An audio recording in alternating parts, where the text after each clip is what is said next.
Hi, my name is Mary Jansen. I am an Airbnb host. I am also a real estate agent at Better Homes and Gardens Real Estate here in Sebastopol, and I'm proud of both of my careers. I'd like to kind of bring the attention to this committee and to the decisions that are going to be made for Sebastopol. And I want people to come to decisions based on empowering and positive relationships versus coming from a position of fear that maybe corporate people will come up from San Francisco and take their money and steal up all the inventory that's on the market, and houses will remain vacant rather than housing and being homes for people.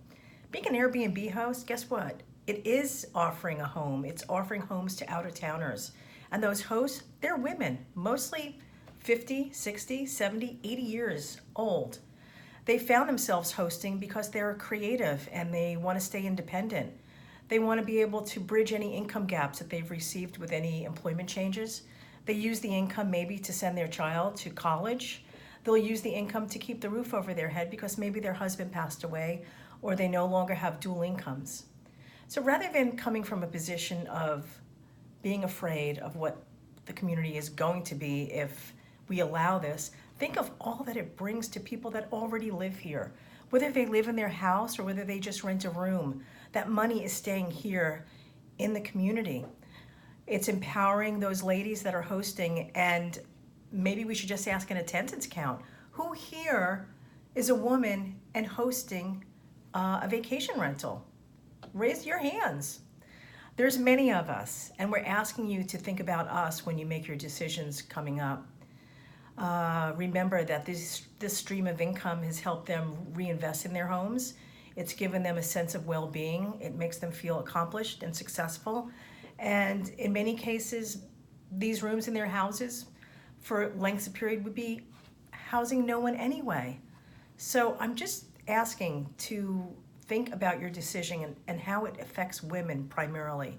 I don't have any hard data, but I do have an audience here. I know my friends that are Airbnb hosts, lovely ladies. And I also know from the Facebook and the other social media platforms that I'm on that the primary audience of hosts are women, 50, 60, 70, and 80 years old. So again, take a look around the room. These are the ladies that are hosting our community, and they're bringing money back into the community, and they're empowered by you by allowing them to keep this revenue stream flowing.